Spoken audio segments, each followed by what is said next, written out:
Leviathan के इस chapter में हम आगे देखेंगे कि कैसे बोटा और लीता और उनके डैड उन सी मॉन्स्टर से सरवाइव करते हैं और कैसे एक बड़ा खतरा उनका इंतजार कर रहा होता है। अब आगे बोट में एक बड़ा एक्सप्लोजन होता है और बोटा डर के मारे कांप रहा होता है और तभी उसके डैड उसे पकड़ लेते हैं और कहते हैं बस अब कुछ ही देर की बात है, सब कुछ ठीक हो जाएगा। वो मॉन्स्टर थोड़ी देर बोट से छेड़छाड़ ही करेंगे और फिर चले जाएंगे और वो तीनों आपस में चिपक के बैठे हुए होते हैं और उन सी मॉन्स्टर का जाने का इंतजार करते हैं।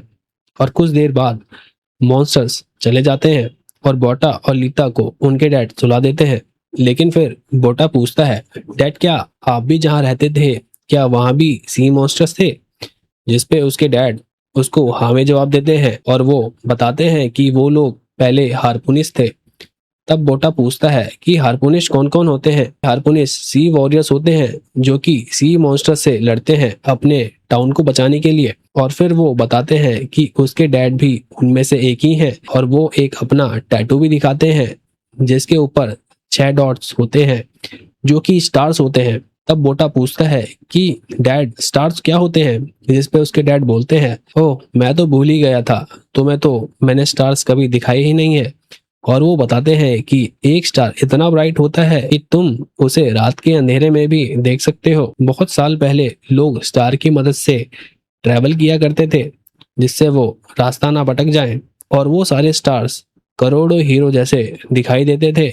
और ये सब सुनते सुनते बोटा को नींद आ जाती है जिसपे उसके डैड सोचते हैं कि काश मैं तुम्हें दिखा पाता कि रात में आसमान कितना सुंदर दिखाई पड़ता है। और फिर वो अगली सुबह देखते हैं कि उनकी सारी फिश उन सी मॉन्स्टर्स ने खाली होती है और उनकी बोट को भी काफी नुकसान होता है, लेकिन उन लोगों की जान बच गई यही उन लोगों के लिए मायने रखता है।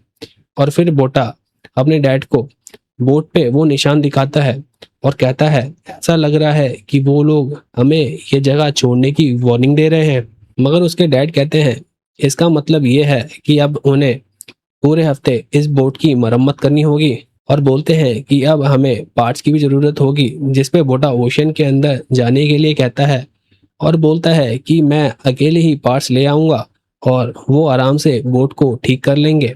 जिसपे उसके डैड गुस्सा हो जाते हैं और कहते हैं नहीं तुम नहीं जा सकते, मॉन्स्टर्स कहीं भी और कभी भी छुपे हो सकते हैं और तुम दोपहर को भी नहीं जा सकते। मगर बोटा तो उनकी सिर्फ हेल्प करना चाहता था। इस पे उनके डैड उन दोनों का ओशियन के अंदर जाने पर पूरी तरीके से बैन लगा देते हैं जब तक वो दोनों 17 साल के नहीं हो जाते। जिस पे बोटा उनका विरोध करता है और बोलता है मैं अब बड़ा हो गया हूँ डैड और मैं अपने डिसीजन अब खुद ले सकता हूँ। जिसपे उसके डैड कहते हैं कि ये रूल्स उनकी सेफ्टी के लिए हैं। और फिर बोटा बोलता है कि वो उस स्टूपिड गोल्डफिश की तरह नहीं है। जिसपे उसके डैड कहते हैं कि वो सिर्फ उन्हें ओशन के अंदर जाने के लिए बैन कर रहे हैं, उसके अलावा वो कहीं भी जा सकते हैं। जिसपे बोटा कहता है डैड इससे ये फैक्ट चेंज नहीं हो जाएगा कि हम कई सालों से इसी बोट के अंदर फंसे हुए हैं और हम अब यहीं फंस के रह जाएंगे किसी गोल्ड फिश की तरह।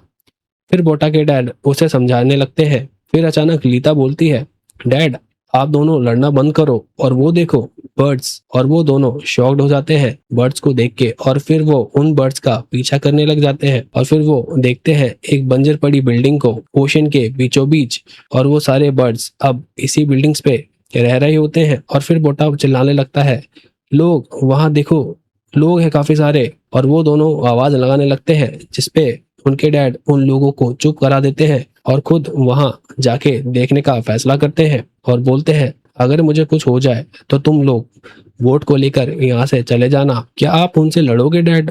बोटा बोलता है ये डिपेंड करता है कि वो लोग अच्छे लोग हैं या बुरे। और फिर उनके डैड पानी के अंदर जंप लगा देते हैं और उस बिल्डिंग के अंदर पहुंच जाते हैं और बोलते हैं यहाँ पे कोई है, हमें मदद चाहिए। और फिर वो अंदर चले जाते हैं और फिर उन्हें एक कमरा दिखता है और वो देखते हैं वहाँ कई लोगों के स्केलेटन पड़े होते हैं। और दूसरी तरफ बोटा और लीता सोचते हैं कि वो फाइनली अब कुछ लोगों से मिलने वाले हैं। और सडनली वो किसी के पानी में गिरने की आवाज सुनते हैं और उन्हें एक आदमी की परछाई दिखाई देती है और उन दोनों को वो कोई डूबता हुआ इंसान लगता है। दूसरी तरफ बोटा के डैड उस बिल्डिंग में खोज कर रहे होते हैं और वो देखते हैं कि एक बॉक्स में कुछ एक्सप्लोजिव हैं और वो सोचते हैं कि ये एक्सप्लोजिव यहाँ क्या कर रहे हैं। और फिर वो देखते हैं कि एक वॉल पे काफी बड़ा होल हो रखा होता है और फिर वो उस होल को ध्यान से देखते हैं। दीवार में लगे स्टील बार्स अंदर की ओर मुड़े हुए होते हैं और उन्हें लगता है कि किसी चीज ने उन्हें बाहर से अटैक किया होगा। और वो देखते हैं एक बड़ा सा निशान जो उस बिल्डिंग के बाहर पड़ा होता है और उन्हें वो बोटा वाली बात याद आ जाती है और फिर वो एकदम से बोट की तरफ भागते हैं और बोट की तरफ बढ़ते हैं और पहुंचने लगते हैं और कहते हैं, लीता क्या तुम ठीक हो? और लीता बताती है कि बोटा किसी की हेल्प कर रहा है और फिर उसके डैड उसे पीछे हटने को कहते हैं और फिर वो खुद देखते हैं कि वो कोई पर्सन नहीं होता बल्कि एक छलावा होता है। और फिर वो छलावा सडनली गायब हो जाता है और वो चिल्लाते हैं, हमारे नीचे कुछ है। और उन सबकी धड़कनें तेज हो जाती हैं और फिर हम देखते हैं कि उनकी बोट के नीचे बहुत बड़ा सी मॉन्स्टर होता है जो कि उनकी ताक में ही बैठा होता है। और पलक झपकते ही वो भयानक मॉन्स्टर उनकी बोट को अपने दांतों से चबा डालता है और वो तीनों अपनी जान बचाकर भागते हैं उस भयानक सी मॉन्स्टर से। सो गाइस, चैप्टर 2 यहीं एंड होता है। आई होप मे बी ये चैप्टर आप लोगों को पसंद आया होगा। So stay tuned and keep watching for the next chapter.